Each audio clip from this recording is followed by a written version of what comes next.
Bonjour tout le monde, voilà, j'espère que vous portez bien, que vous avez la santé, que vous êtes en forme. Aujourd'hui, je vais vous parler donc toujours du film Harry Potter. Je continue à développer quelques vidéos parce que c'est un univers qui est tellement riche. Rien que pour le premier film, le premier épisode de la saga, c'est extrêmement riche et je pense qu'on pourrait faire beaucoup de vidéos autour de ce premier opus. Vous êtes sur la chaîne Facing Europa Corp, mon nom est Dominique, et vous savez que j'essaie toujours de vous donner, au travers de films, de dessins animés, quelques trucs et astuces pour améliorer votre développement personnel, le vôtre comme le mien d'ailleurs, euh, votre développement personnel et ou professionnel, mais par le biais du cinéma. Voilà. Alors aujourd'hui, je vais parler de quelque chose qui intrigue les gens, je pense, quand on parle d'Harry Potter, c'est cette fameuse quaternité qu'on va retrouver au niveau des maisons, hein. Il y a 4 maisons. On se rend compte que voilà, ça doit avoir de l'importance, mais on n'imagine peut-être pas à quel point ça a de l'importance, ce fameux chiffre 4. Et je vais parler aussi, on va parler chiffres un peu aujourd'hui, et je vais parler aussi de la fameuse voie 9 3 quarts. Donc, je commencerai par ça.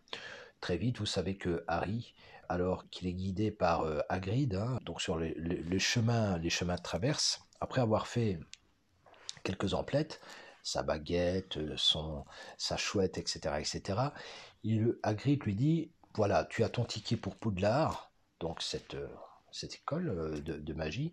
Euh, je rappelle quand même que l'école de magie, ici, cette école est envisagée comme un lieu d'élévation, voilà, à plusieurs niveaux, à plusieurs degrés. La magie, c'est du subtil, vous voyez. Et il lui donne son ticket. Alors, c'est bien parce que cette scène, c'est important, elle a lieu sur un pont. C'est sur le pont, à l'intérieur de la gare, elle a lieu sur un pont, et on voit clairement que Hagrid s'arrête au milieu du chemin, lui dit, écoute, je ne peux pas t'accompagner, mais voilà, tu dois trouver donc la voie 9 3 quarts, et une fois que tu auras trouvé cette voie, bien, tu prends le train qui t'amènera à Poudlard.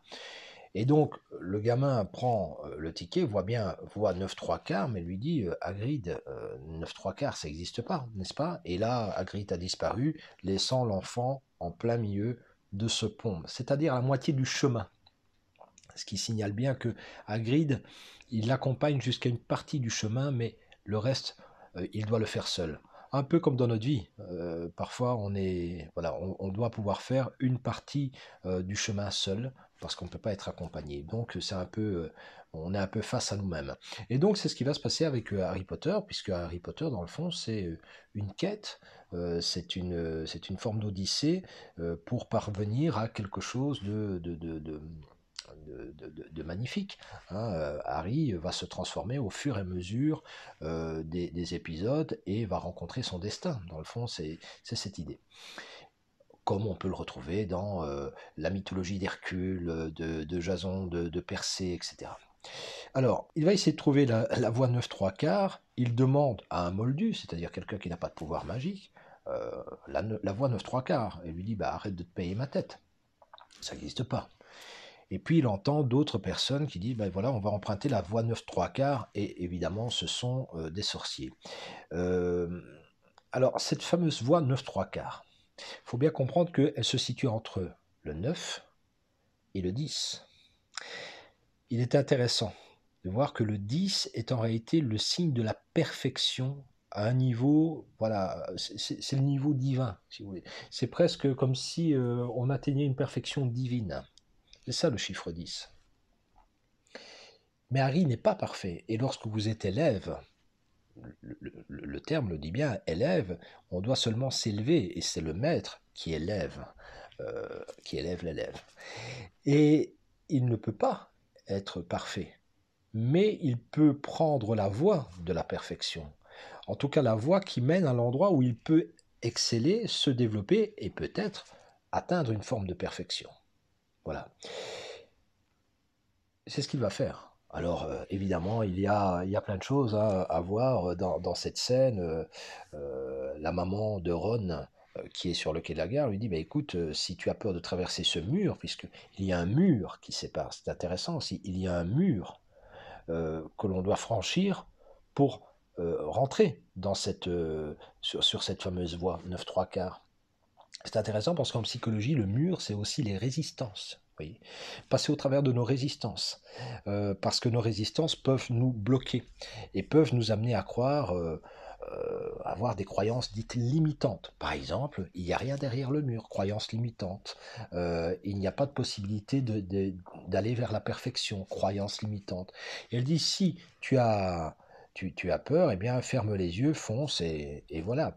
Et crois-y très fort. Et dans le fond, c'est ce qu'il va faire. Il se lance et il passe au travers voilà, de ce mur pour atteindre une nouvelle réalité. Donc, ça suggère déjà de passer au travers de nos propres résistances, au travers de nos propres murs pour atteindre une nouvelle réalité. Là, il va emprunter donc le train, le train qui mène vers Poudlard, et à l'intérieur de ce train, eh bien, il va se faire des amis, il va découvrir le premier, ses futurs amis, Ronald, Ronald, il faut savoir que c'est un prénom chevaleresque, en fait. C'est chevaleresque, c'est un bon conseiller, Ronald. Hein, c'est quelqu'un qui a du pouvoir, mais qui est un bon conseiller. Euh, et c'est un peu le rôle d'ailleurs de Ron, c'est d'être l'ami fidèle et un bon conseiller. Et fidélité, bon conseil, gentillesse, c'est un peu les caractéristiques de Ron. Et Harry va faire connaissance avec lui. Vous connaissez le film, hein, tout ça se déroule autour d'une dégustation de bonbons. Et par la suite, il fera la connaissance d'Hermione. Et Hermione, elle, Hermione veut dire majestueux, qui voit grand, qui est grande. Dans l'idée donc du prénom Hermione, il y a quelque chose de grand et de majestueux. Hermione s'impose par son intelligence. On le voit très bien avec Harry directement, elle montre son savoir-faire en termes de magie. Elle fera partie des premières années à Poudlard, mais déjà elle connaît des formules et elle a un savoir-faire de magicienne. Bien mieux d'ailleurs que Ron, qui lui peine à pouvoir réaliser un sort. Donc, il y a déjà le premier, les amis se réunissent. Évidemment, leur amitié n'est pas encore consolidée, mais ils se connaissent et ce trio n'est pas sans rappeler quand même le trio qui accompagnera au départ Harry, à savoir Dumbledore, McGonagall et Hagrid. Nous avons 2 hommes et une femme. Et ici, ce sera la même chose. Ce seront 2 hommes et une femme. Donc, on retrouve ces caractéristiques. Donc, Hermione, c'est un peu voilà, l'intelligence, l'intelligence au service de l'action, c'est plutôt Hermione. En bref, ils finissent par débarquer donc à la gare de Poudlard, et puis là, les attend Hagrid. Et Hagrid, lui, son rôle, c'est évidemment de les accompagner jusqu'à Poudlard. Donc il leur fait prendre des petits bateaux en bois. Et ces petits bateaux en bois, eh bien, flottent et naviguent vers Poudlard sur une mer relativement calme, où on voit Poudlard s'ériger tel un phare dans la nuit, un puits de science. Il faut savoir que souvent le phare, c'est ça, hein, c'est ce qui nous éclaire dans la nuit, ce qui nous éclaire dans la nuit, ce qui nous aide à voir dans la nuit. C'est intéressant d'ailleurs que le symbole des sorciers, c'est quand même la chouette. C'est d'ailleurs le symbole d'Athéna aussi, déesse de l'intelligence. Je vais y revenir dans quelques instants avec le professeur McGonagall, mais il y a cette idée, la chouette voit dans la nuit, et le phare, eh bien, nous aide à voir dans la nuit. Et donc, c'est pour éclairer notre chemin. Donc, ces enfants arrivent voilà, face à un édifice extraordinaire, et ils descendent du bateau, arrivent sur le parvis de cet endroit majestueux, et là les attend le professeur McGonagall. Et voilà, cette dame, ce professeur, elle porte le nom de Minerva. Alors, Minerva, vous entendez Minerve, pour ceux qui ont déjà eu des problèmes torticolis, cervicalgie, etc., on doit parfois porter une minerve pour maintenir sa tête droite. Donc, c'est le port de tête. C'est pas pour rien. Minerve, c'est en réalité, donc c'est une déesse, c'est l'équivalent d'Athéna. Et donc voilà le pendant, c'est le pendant romain d'Athéna. Donc Athéna en Grèce, Minerve pour les Romains, mais dans tous les cas de figure, c'est la déesse de l'intelligence, c'est la déesse de la stratégie, c'est la déesse des arts, de la culture. Donc c'est pour ça qu'une Athénée, voilà, on apprend à se développer intellectuellement. Voilà, sur différents plans intellectuels, que ce soit artistique, mathématique, etc., linguistique, etc. Donc, Minerva représente ça. Et qu'est-ce qu'elle va faire, Minerva? Eh bien, elle va leur expliquer, avant de rentrer dans l'édifice, dans Poudlard, eh bien, il faut savoir que vous allez être répartis en 4 maisons. Et donc, elle va leur donner une règle. C'est important parce que, clairement, elle va représenter, pour le cerveau, c'est ce qu'on appelle le précortex. Hein. Le précortex, souvenez-vous, il analyse, il calcule, il classifie, il est méthodique. Et donc c'est ce qu'elle va faire, elle va rappeler quelques règles, à savoir que chacun d'eux aura une maison attribuée et que cette maison sera comme leur famille.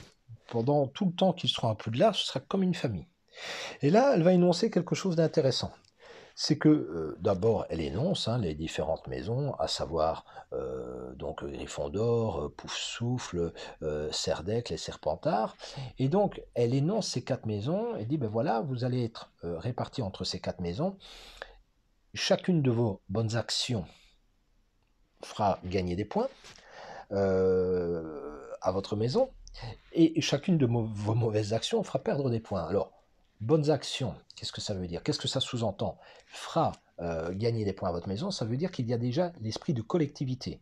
Ici, dans aucune des maisons n'est toléré réellement l'individualisme, puisque clairement, une bonne action profite à la collectivité. Donc on doit penser au collectif aussi. C'est pour ça qu'elle rappelle cette règle. Ça, c'est une première notion. Elle explique aussi, évidemment, que les mauvaises actions vont faire chuter la cote. Mais ce qui est intéressant, c'est que bien souvent, quand on parle d'Harry Potter, on dit « Ah bah oui, il y a Gryffondor contre Serpentard », et donc Serpentard est vu comme étant un peu une maison où il n'y aurait pas de vertu. Mais pourtant, dans l'énoncé, il y a de la vertu, puisque les 4 maisons sont vertueuses. Les 4 maisons peuvent faire preuve de vertu, comme les 4 maisons pourraient très bien faire preuve de perversité en réalité.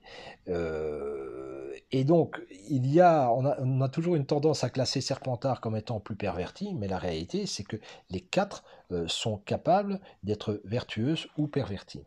Simplement, c'est un choix que l'on fait. Et donc, Poufsouffle, par exemple, va plutôt représenter, donc en termes de vertu, l'équilibre, la constance, la patience, la loyauté, etc. Si on prend Gryffondor, là, c'est vraiment plutôt le combat, la hardiesse, la détermination, l'esprit d'entreprise. Chez Serdaigle, pardon, on va plutôt retrouver l'érudition, la sagesse, une forme de créativité, vous voyez, on va retrouver ça. Et par contre, chez Serpentard, on va retrouver beaucoup de ruse, on va retrouver de l'ambition, on va retrouver de la détermination aussi, voilà, on va retrouver ces choses, mais l'aspect rusé apparaît. Alors, pourquoi je vous dis ça? Parce que bien souvent, quand on parle de ruse, vous voyez, eh bien, on aurait une tendance à se dire, oh, bah, celui qui est rusé, ça veut dire qu'il y a une connotation, il y a une mauvaise connotation. Mais la ruse peut être très très intéressante, évidemment. Par exemple, en stratégie guerrière, en stratégie politique, en stratégie des affaires, il faut parfois être rusé. Rusé n'a rien à voir. D'ailleurs, on parle aussi d'Ulysse, l'homme aux 1000 ruses. Voilà, on peut très bien user de ruse et donc de stratagème pour renverser une situation et peut-être sauver des vies. Donc ce n'est pas la ruse qui est mauvaise, c'est à quelle fin on utilise cette capacité de ruser. Même chose, l'ambition n'est pas une chose mauvaise. Simplement, si votre ambition est tellement dévorante que vous vendriez père et mère pour réussir, c'est un problème. Le courage, la combativité, c'est très bien, mais si maintenant vous faites preuve d'agressivité et vous voulez nuire à l'intégrité d'autrui, c'est un autre problème. Donc, on peut imaginer le combat, comme on peut imaginer la ruse, comme on peut imaginer l'ambition, comme étant finalement des qualités qui peuvent être mises, que l'on peut mettre au profit du bien ou au profit du mal. En soi, elles sont neutres. Mais évidemment, McGonagall ici favorise la vertu. C'est ça qui fait grimper la cote. La vertu, c'est la tendance que nous avons au naturel à faire de bonnes actions. C'est ça la vertu. Hein, et à servir la collectivité, à faire le bien, etc. Bon. Donc, les 4 maisons montrent bien ceci, c'est que chacune ont leur vertu. La quaternité, le 4, est un chiffre qui représente la stabilité et l'équilibre. Ce qui veut dire que celui qui a intégré les 4, dans le fond, parvient à l'équilibre. Et la notion d'équilibre dans Harry Potter, c'est très très important. Être au milieu, si vous voulez. Être au centre. Souvenez-vous, j'en parle dans une des vidéos, pour attraper le vif d'or, Harry est obligé de se mettre en équilibre sur son balai. Donc, celui qui a intégré les 4 maisons, dans le fond, celui qui comprend que les 4 maisons peuvent être vertueuses, c'est que les 4 maisons peuvent apporter beaucoup de compétences, et s'il les intègre, eh bien, il devient un peu une forme de 5e élément, celui qui a intégré l'ensemble. Vous voyez, on retrouve vraiment un symbole qui est très très très fort, c'est le point central dans une croix, en fait. L'élément central, c'est celui qui se trouve au carrefour et qui a tout intégré. Le fameux 5e élément, c'est ça. Voilà. Alors, pourquoi parler de ça? Bien parce que dans le fond, ce sera un peu le cheminement d'Harry Potter. Harry, dans le dernier opus, on le verra très bien, va intégrer les 4 maisons, puisqu'il arrive à toutes à les fédérer autour d'un seul axe, qui est vaincre le mal. Tout simplement. Donc, toutes les vertus, toutes les capacités, toutes les compétences des maisons sont réunies en un seul axe. Pourquoi parler de ça? Parce que en nous, bien souvent, on a une tendance à se dissocier, hein, et à se dire, ah ben tiens, l'ambition, c'est pas correct, ceci, c'est pas correct, ça c'est bien, par contre, c'est moral, c'est pas moral, etc. Alors que Harry dit, ben, dans le fond, tout peut être bien, ça dépend à quelle fin on les utilise. Et s'unifier, donc unifier nos différentes parties qui constituent ce que nous sommes, c'est-à-dire un individu. Mais individu vient du latin individis, qu'on ne peut diviser. Si vous n'êtes plus divisible, si on n'arrive plus à vous diviser, eh bien vous êtes unis et vous pouvez prendre toutes vos forces, qu'elles viennent de votre reptilien, de votre limbique, de votre cortex, de votre précortex, de votre néocortex, bref, de vos 4 maisons, parce que c'est exactement la même chose. Donc, allez bien voir les différentes vidéos où je parle de ça. Celle-là, par exemple, j'en parle dans On n'est pas seul dans sa tête, vous n'êtes pas seul dans votre tête. Eh bien, je parle des différentes strates, les différentes évolutions de cerveau. Vous allez voir qu'à s'y méprendre, c'est exactement les vertus des 4 maisons. Celui qui a intégré l'ensemble de ce type d'évolution au niveau neurologique, au niveau psychologique, et ici au niveau mythologique, eh bien dans le fond, il devient le 5e élément. C'est exactement la même chose. Donc, c'est Divergente, hein, c'est exactement les mêmes principes. Dans le film Divergente, on voit exactement ça. La personne qui a l'ensemble.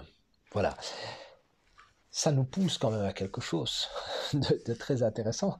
C'est que je signale quand même au passage que nous vivons dans des sociétés où nous adorons la spécialisation et que nous adorons la science. Alors, je n'ai rien du tout contre la science, hein, rassurez-vous, il faut de la science, il faut que la science avance, mais quand même, il ne doit pas y avoir que ça.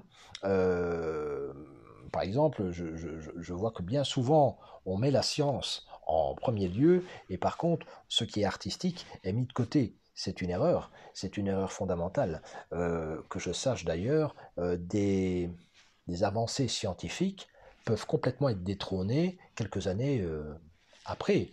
On sait très bien que des théories scientifiques peuvent être détrônées. Donc là, on croit détenir la vérité, parfois la vérité s'écroule parce que, à la lumière de nouvelles découvertes scientifiques, la première théorie s'effondre. Mais par contre, on ne vous dira pas, vous n'allez plus étudier les lois de la physique qui sont obsolètes. Jamais. Vous allez être au courant des nouvelles choses. Par contre, qui oserait dire que les peintures de Léonard de Vinci sont obsolètes? Ça n'a pas de sens. Donc, l'art, en réalité, repose, par exemple, sur quelque chose de très universel et qui est indémodable. La science, c'est pas exactement la même chose. Pourtant, on est sûr et certain qu'avec la science, on détient la vérité. Mais c'est une vérité très, très houleuse. Donc, ça marche. Il faut l'étudier, mais pourquoi je vous parlais de la science? Parce que la science, voilà, étymologiquement, ça vient de skaizen, c'est-à-dire couper. Donc on coupe tout, et c'est vrai qu'un esprit scientifique découpe tout. On adore actuellement la spécialisation, mais on oublie que ici, dans Harry Potter, on va retrouver dans le fond des vertus qui sont issues de divers milieux. Et c'est l'intégration de ces divers milieux. Vous voyez? C'est un peu comme si tout était unifié et pas un seul domaine. Tous les domaines sont intéressants. Et celui qui unifie tout, alors, il devient quand même quelqu'un d'unique. C'était exactement comme ça qu'on envisageait l'éducation dans la Renaissance italienne. C'est pour ça que vous avez des Michel-Ange, c'est pour ça que vous avez des Léonard de Vinci. Parce qu'on ne leur disait pas à ce moment-là, oh, si tu étudies les mathématiques, tu ne peux pas étudier la peinture. Non, ils étaient mathématiciens, peintres, astronomes, astrologues, ingénieurs, concepteurs, par exemple, organisateurs d'événements, c'est le cas de Vinci. Il n'y avait pas de problème. Maintenant, on ne jure que par la spécialisation. On adore ça parce qu'on a l'impression de maîtriser les choses, mais on ne maîtrise pas grand-chose. Il est là tout le problème. Donc, on retrouve, je pense, un langage très, très, très intéressant dans cette quaternité. L'équilibre, c'est de se trouver finalement au milieu. Et donc, plutôt intéressant de relever ça chez Harry. Donc, l'intégration de ces 4 maisons est essentielle pour le développement de l'individu. C'est les 4 parties de lui-même qu'il doit regrouper avec, voilà, avec un ou des objectifs. Et s'il arrive à les articuler, à ce moment-là, il devient un individu à part entière et on ne peut plus le diviser. Sachez quand même que, par exemple, la terminologie diable, diabolique, quelqu'un qui est diabolique, c'est celui qui divise. Diabolane, c'est celui qui divise. Et donc, quand vous savez qu'Harry Potter va passer son temps finalement à être tenté, parce que c'est ce qui va se passer, même dans le premier opus, il est tenté une première fois par Draco Malfoy qui va le tenter. On va retrouver ça plus tard avec Voldemort, la tentation, mais il ne va pas se soumettre à ça, il ne va pas se soumettre à la tentation, et il va rester vertueux et essayer d'unifier un maximum ses vertus. Voilà. Ce qu'on peut en tirer comme conclusion, c'est qu'il n'y a pas réellement de bon et de mauvais dans les vertus. Une vertu poussée à son paroxysme pourrait devenir mauvaise ou appliquée dans une mauvaise situation. Elle peut se pervertir d'une certaine manière. Il n'y a pas non plus de bonne maison, c'est l'ensemble de maisons qui représente finalement la voie. Donc, pour vous, en vous, essayez de ne pas vous dissocier, essayez surtout de ne pas vous réprimander, essayez aussi d'être très compréhensif des mécanismes qui se passent à l'intérieur de votre cerveau, les différentes personnalités qui se bousculent, parce que c'est en les unifiant que vous allez progressivement assister au principe d'individuation et emprunter la voie, comme Harry Potter, du 9 3/4, à savoir tirer vers une forme d'excellence. Voilà. Je vous remercie de m'avoir écouté, je vous souhaite une très bonne journée et j'espère que vous allez appliquer certains de ces principes. Voilà, merci, au revoir. Il vaut mieux Gryffondor.